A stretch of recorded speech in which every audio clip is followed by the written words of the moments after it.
tell us his testimony with our Father. Can you jump those hands together? I want to testify for having encountered a great man. He is a man whom when you come across with him, just his way of talking, you love him.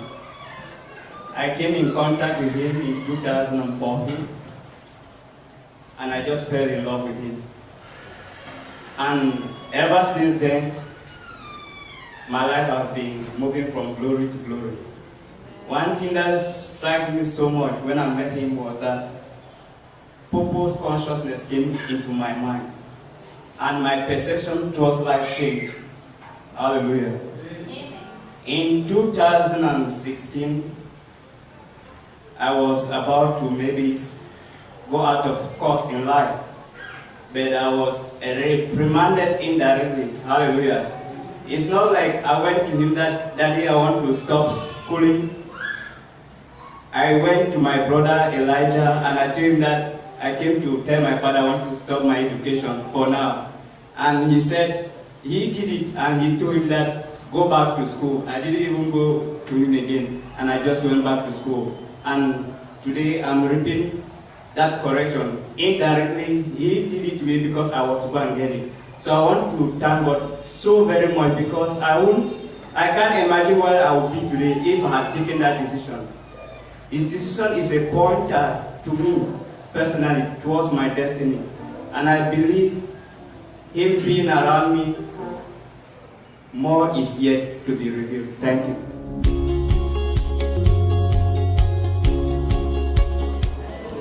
Hallelujah.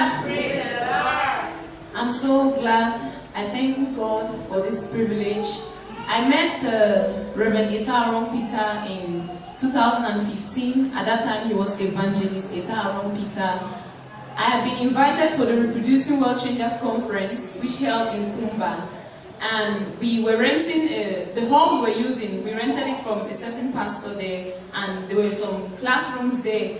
And so while I was dry cleaning one of the classrooms, I looked at the person. I said, thank you. I continued walking. And then shortly after that, Princess Vera rushed in and she said, Julian, that was Papa. I said, Papa, which Papa? Who is the founder of Onek? I said, which founder of Onek? I beg, stop joking. She said, that's Papa, I'm telling you. I said, that small man. I said, smaller. How can he be the founder of Onek? I may be serious. That man is too young to be the founder of Onek. Then she said, don't bother. You will see this evening. You think that he's a young man. I said, he's too young. You will see this evening. And that evening, our mom ministered first. And I can remember she was wearing a white gown, very lovely. And then later on, Papa came and ministered. And during his message, this is how I sat and I put my hands on my leg. And I was only saying, God, I'm sorry that I underestimated your servant. Father, I'm sorry. I was so blessed. He's a wonderful man. And indeed, he's not a small man. He may look small in stature, but he is very great. Amen. He's great intellectually. He's great spiritually. He's great in different aspects. And if you hang around him, he's like fire. You are going to catch flames. Amen. So I just thank God very much for bringing him into my life. And I thank him for all of the nourishment that he has put into me. And I'm glad because I know there is still more to come. Thank you.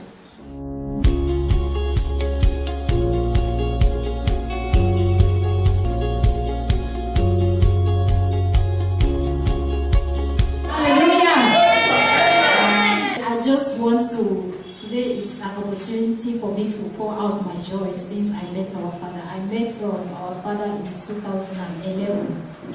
And actually, I met him through one of our sisters, Princess Takam Mariam.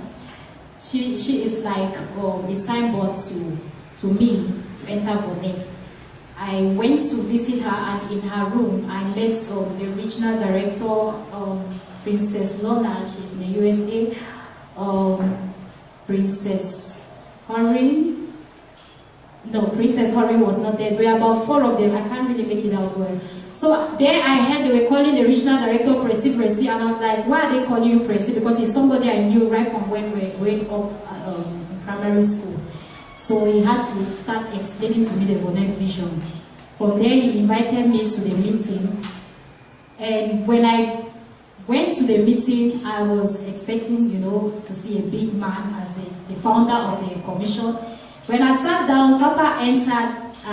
When he went and sat, I was like, could this be the general overseer? But it's too small, But then the man was loaded. So actually, to cut the long story short, he preached, and in his ministration he mentioned that women were the first people to preach the gospel, because Mary was the one who went to Jesus' tomb and saw that he had resurrected. She took it to the other apostles, and that statement was a statement I carried home. I was like, what? It means that I can preach this gospel. It's something I always admired. And at the end of the meeting, he told me, I would like to see you tomorrow by midday. So actually, I was living in the same hostel as Horin. I was living upstairs, she was staying downstairs. So he told me that I could meet him in Horin's room. The next day, I went to Horin's room at midday, expecting to see him. But the truth is, I waited for him for 9 hours. I didn't go out of the room, I was there. Encounter somebody. Somebody say encounter. I was there for 9 hours because he came at 9 p.m. and immediately he stepped his feet at the door. Something I've never done before. I just fell down on my knees and it's like I worshiped. I don't know, I just bowed. I could not control myself, but I just realized that I did that. And after that, it's been awesome because he has helped me to be able to handle some academic challenge, social life challenge, and since then he has been putting the scriptures in me. And I want to give God the glory because though I'm still on the way, but I think I'm doing what I heard the first day. Women can also preach. Thanks.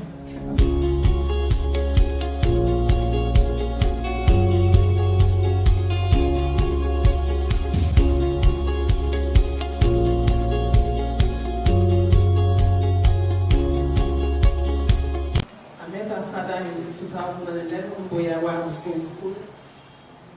I met him through my brother Edwin. He has been the one that was encouraging me in the Lord since I gave my life to Christ. And that day, it was during a break period, and I came back and I met my brother. Just stepped into my house the same period I came in. I said, how did you know that I was looking for him? He said that he wants to take me to a place. I said, what place? I said, okay, no problem. If the place is where they worship God, I will go to. So he said it's the next day. The following day, when it was connected, we were meeting. There I met the man of God. I've never minimized any man, whether by size or how. Because the person that led me to Christ was my classmate. So, gospel, whether you are small as well, I always respected you as long as the gospel came out of your mouth. So from that day, when I met him there, he gave me his number, we started communicating. And that was the same day he called me Seke, a name that most people knew. The first time I met him, he gave me a name that remains till today. And he has been a father. He has encouraged me academically, in every aspect, career-wise, spiritually, he has been there. Pushing me, chastising me. He has been one of the persons that has been able to discipline me. Because most people here could not. But when he shouts, I adjust because I know that the Father is speaking. I want to thank God because he has put my life in order. Those who knew me before know the kind of person, how I used to dress. It meant nothing to me. I do things anyhow in my own way. It was all about my life because I didn't want to look at people, how people did their thing. I knew that I was going to mother, but it made me to understand that there is a way that you have to dress, that you have to appear to impact somebody's life. So I want to give God the glory for that. Thank you.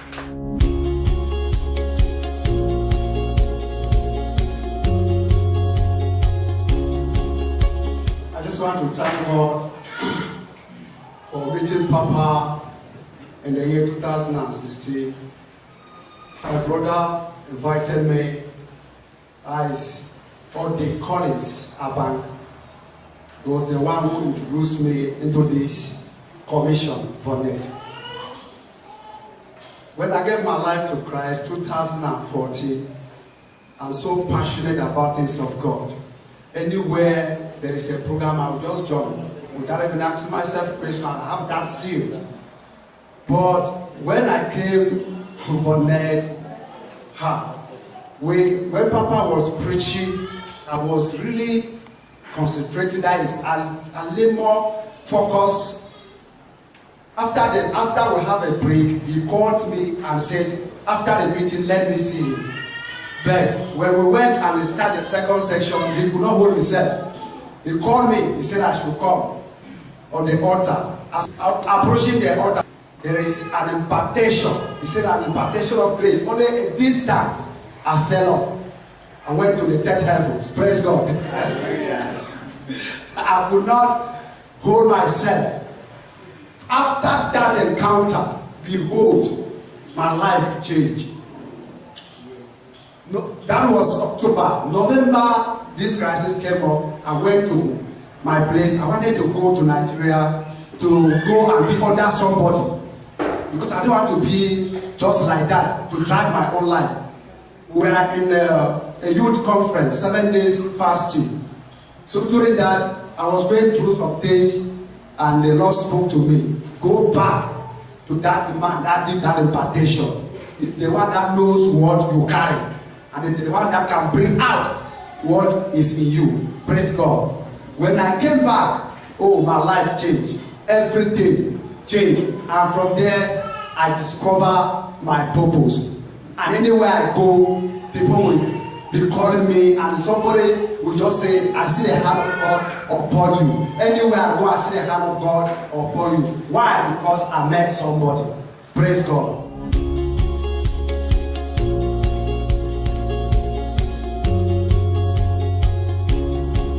Now, I just want to say something.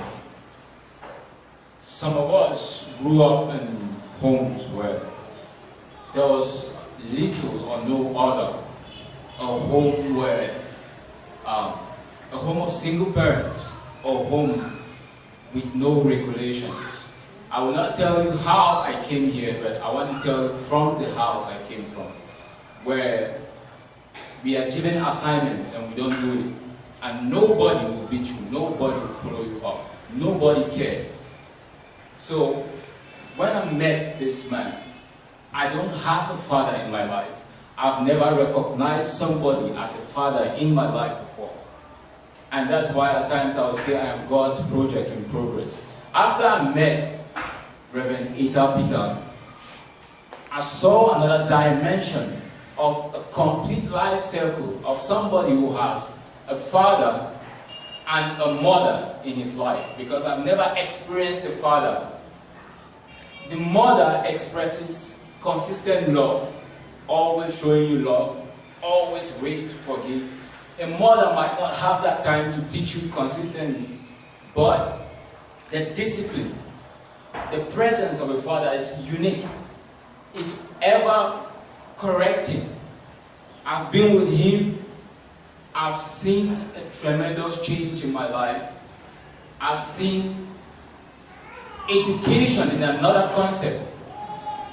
Though I've been given assignments, I fail. I'm not afraid to tell some of you. He has given me assignments to do something. I've failed them. He still holds me by the hand and says, this is how you're supposed to do it. But it's not as if he's ignoring the fact that I failed the other one, or he's angry that I did not do the other one at all. But he is still bringing me to that consciousness that I have to do this. So that fatherly presence is unique in my life. It is special. I feel that I have a father. When he summons me without maybe a notification of why he summons me, I feel fear. Fear that I'm going to meet my father. Fear that I'm going to meet discipline. I'm going to meet correction. It's going to help me, but I have fear. But I'm happy that I have a father that gives me fear. So I want to appreciate him and his role in my life. Hallelujah.